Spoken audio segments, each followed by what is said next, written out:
বঙ্গভবন থেকে শেখ মুজিবুর রহমানের ছবি নামানো ঠিক হয়নি এমনটাই মন্তব্য করেছেন বিএনপির সিনিয়র যুগ্ম মহাসচিব রুহুল কবির রিজভী। তো বঙ্গবন্ধুর ছবি বঙ্গভবন থেকে নামানো হয়েছে, এ নিয়ে বিরূপ প্রতিক্রিয়া বিএনপির পক্ষ থেকে জানানো হয়েছে নাকি ব্যক্তিগতভাবে রুহুল কবির রিজভী সাহেব তিনি নিজের জায়গা থেকে তিনি এটি আসলে প্রতিবাদ করেছেন কিনা বা কেন তিনি বলেছেন, এটি কিন্তু অনেক দেখার বিষয়। কারণ বরাবর গত 16 বছর আওয়ামী লীগ শাসন আমলে কিন্তু বিএনপিকে কোনোভাবে কোনো জায়গাতেই কিন্তু অবস্থান দেয়নি আওয়ামী লীগ। তো সেই প্রেক্ষাপটে এই গণ অভ্যুত্থানের 5ই আগস্টের গণ অভ্যুত্থানের পরে যখন অন্তর্বর্তীকালীন সরকার আসেন, তারপর আমরা দেখেছিলাম যে বিভিন্ন ধরনের শিক্ষা প্রতিষ্ঠান বা বিভিন্ন যেই জায়গাগুলোতে আসলে শেখ মুজিবুর রহমানের ছবি কিংবা তৎকালীন সময়ের প্রধানমন্ত্রী শেখ হাসিনার ছবি ছিল নামিয়ে ফেলা হয়েছে।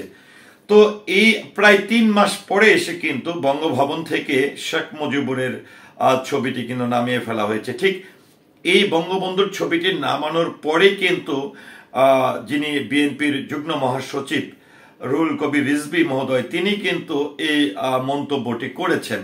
তো কেন আসলে কি কারণে কি ব্যাখ্যা দিয়ে আসলে তিনি মন্তব্যটি করেছেন এটি কিন্তু দেখার বিষয়।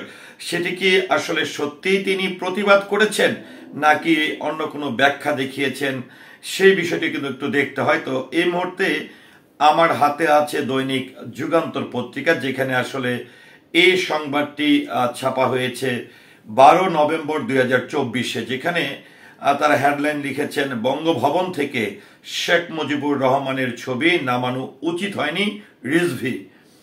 তো বিস্তারিত একটু আমি আপনাদের সামনে তুলে ধরছি। বিএনপির সিনিয়র যুগ্ম মহাসচিব রুহুল কবির রিজভী বলেছেন বঙ্গভবন থেকে শেখ মুজিবুর রহমানের ছবি নামানো উচিত হয়নি। মঙ্গলবার সকালে রাজধানীর নয়াপল্টনে বিএনপির কেন্দ্রীয় কার্যালয়ে 7 নভেম্বর বিপ্লব ও সংহতি দিবস উপলক্ষে ফ্রি মেডিকেল ক্যাম্প ও রক্তদান কর্মসূচিতে অংশ নিয়ে তিনি এই কথা বলেছেন। বর্তমান সময়ের যিনি অন্তর্বর্তীকালীন সরকারের স্বাস্থ্য উপদেষ্টা ও মন্ত্রণালয়ের সচিব কারো গণতন্ত্রের জন্য কোনো অবদান নেই মন্তব্য করেন, এবং এই মন্তব্য করে রিজভী বলেন, আজকে অহংকার করেন আপনারা কেউ তো শেখ হাসিনার দুঃশাসন ঠেকাতে কিংবা মোকাবেলা করতে পারেননি, আমরা শেখ হাসিনাকে মোকাবেলা করেছি।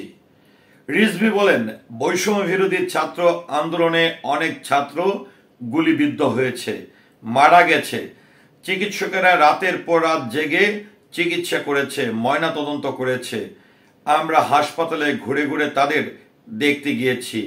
আপনারা উপদেষ্টা ও সচিব কজন হাসপাতালে গিয়েছেন?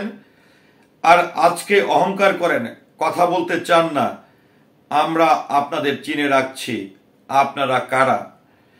আপনারা শেখ হাসিনার দোসর, বিভিন্ন বিভ্রান্তিকর কথা তুলে আজকে সচিব ও যুগ্ম সচিব হচ্ছেন, উপদেষ্টা পদে আছেন।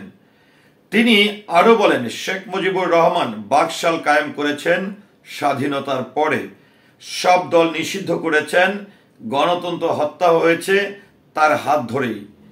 এর আগে 60-এর দশকে তিনি স্বাধিকার আন্দোলন করেছেন, মানুষ তাকে বিশ্বাস করেছিল, ভোট দিয়েছিল, কিন্তু তিনি তার অঙ্গীকার রক্ষা করতে পারেননি।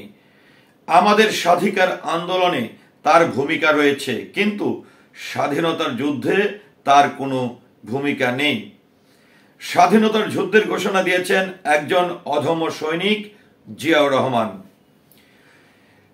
বিএনপির যুগ্ম সিনিয়র মহাসচিব বলেন, রিজভী বলেন, দেশ স্বাধীন হলো, আওয়ামী লীগ ক্ষমতায় এলো, আমরা দেখলাম তাদের হাত দিয়ে হত্যা, খুন ও গুম হয়েছে।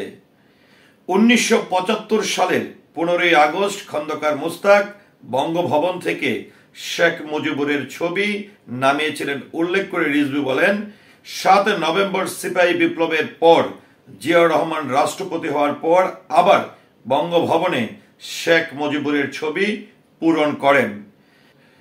আজকে যারা অন্তর্বর্তী সরকারে আছেন, আমি একটা সংবাদ দেখেছি, সেটা ধরেই বলছি, অন্তর্বর্তী সরকারের উপদেষ্টা মাহফুজ শেখ মুজিবের ছবি নামিয়েছেন।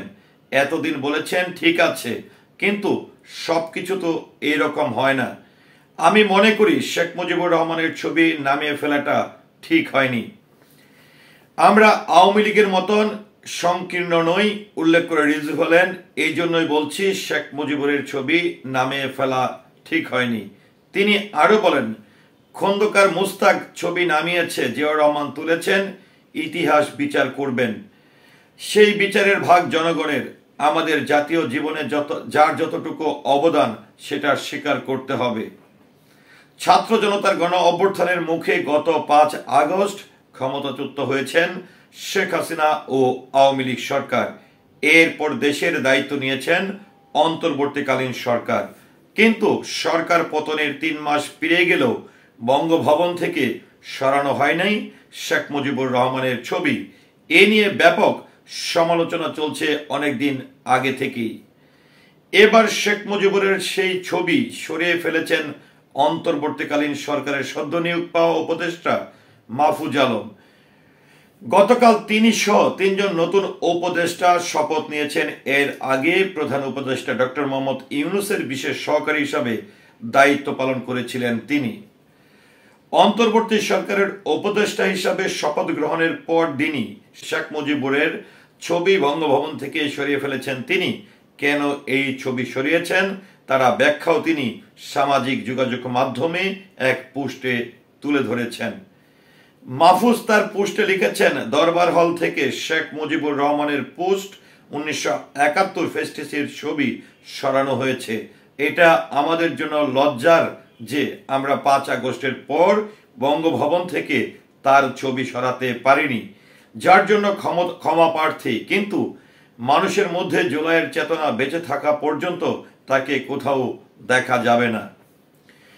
ক্ষমা ও ফেস্টিদের বিচার ছাড়া আওয়ামী লীগের সঙ্গে কোনো সংলাপ হবে না বলেও জানান মাহফুজ। এই উপদেষ্টা বলেন, শেখ মুজিব ও তার কন্যা বাংলাদেশের জনগণের সাথে যা করেছে তা আওয়ামী লীগকে অবশ্যই স্বীকার করতে হবে এবং ক্ষমা চাইতে হবে। অগণতান্ত্রিক 72-এর সংবিধান থেকে শুরু করে দুর্ভিক্ষ, কোটি টাকা পাচার এবং হাজার হাজার ভিন্ন মতাবলম্বী ও বিচার বিরোধীদের বিচার বহির্ভূত হত্যা 72, 75, 2009, 24, তাহলে আমরা 1971-এর আগে শেখ মুজিবুরের কথা বলতে পারি। ক্ষমা ও ফেস্টিজদের বিচার ছাড়া কোনো ধরনের সংলাপ হবে না। তো ভিউয়ার্স, নিশ্চয়ই এখানে একটি বিষয় স্পষ্ট যে খন্দকার মোস্তাক যখন আসলে ক্ষমতায় আসেন তখন এই বঙ্গভবন থেকে কিন্তু তৎকালীন সময়ে বঙ্গবন্ধু শেখ মুজিবুর রহমানের ছবিটি তিনি সরিয়ে ফেলেছিল। তারপর যখন আবার জিয়াউর রহমান সাহেব তিনি ক্ষমতায় আসেন তখন কিন্তু সঠিক সম্মানপূর্বক সম্মান জানিয়ে জিয়াউর রহমান কিন্তু শহীদ প্রেসিডেন্ট জিয়াউর রহমান তিনি কিন্তু বঙ্গবন্ধুর ছবিটি আবারও গণভবনে লাগিয়েছিল। তো সেই প্রেক্ষাপট যদি চিন্তা করা হয়, খন্দকার মোস্তাক তারপরে খুলে ফেলা, তারপরে শহীদ রাষ্ট্রপতি জিয়াউর রহমান এসে সেটাকে আবারও নির্ধারিত স্থানে লাগিয়ে দেওয়া এবং এই বর্তমান সময়ের অন্তর্বর্তীকালীন সরকার ক্ষমতায় এসে কিন্তু 3 মাস সেই ছবি কিন্তু সেখানে ছিল, যেটি আমরা রাষ্ট্রপতি মহোদয়ের বিভিন্ন ধরনের প্রোগ্রামে আমরা দেখেছি। কিন্তু এবারে যখন আবার 3 জন উপদেষ্টাকে সংযোজন করা হলো, অর্থাৎ নিয়োগ দেওয়া হলো, তখন যিনি প্রধান উপদেষ্টার আসলে সহকারী ছিল মাহফুজ সাহেব, তিনি আসলে এই ছবিটি খুলেছেন এবং তিনি ব্যাখ্যা করেছেন যে কি কারণে বঙ্গবন্ধু শেখ মুজিবুর রহমানের ছবিটি আসলে বঙ্গভবন থেকে খোলা হয়েছে। আরেকটি বিষয় যেটি হচ্ছে যে সংলাপের বিষয়টি তিনি তুলেছেন যে আওয়ামী লীগের সঙ্গে অন্তর্বর্তীকালীন সরকারের কোনো সংলাপ হবে কিনা বা সমঝোতা হবে কিনা, এটি নিয়েও তিনি যেটি বলেছেন যে আসলে এই ফেস্টিস সরকার কিংবা আওয়ামী লীগ সরকার এই শেখ হাসিনা যে অন্যায় কাজগুলো দেশের জন্য করেছে, দেশের মানুষকে হত্যা করেছে বা যে কাজগুলো করেছে তার জন্য তাদেরকে আগে ক্ষমা চাইতে হবে, দেন তারপরে এই সংলাপের বিষয়টি নিয়ে তারা চিন্তা করবেন। তো যাই হোক ভিউয়ার্স, বঙ্গভবন থেকে শেখ মুজিবুর রহমানের ছবিটি খুলে ফেলা নিয়ে, এবং তৎকালীন সময়ে মোস্তাক ক্ষমতা আসার পর তিনিও খুলে ফেলেছিলেন, তারপরে জিয়াউর রহমান কিন্তু সেই ছবিটি আবারও লাগিয়েছিল। তো এই বিষয়গুলো নিয়ে আপনার মতামতকে আশা করছি কমেন্টের মাধ্যমে জানাবেন। সেই সাথে পুরো ভিডিওটির সঙ্গে থাকার জন্য অসংখ্য ধন্যবাদ। আসসালামু আলাইকুম।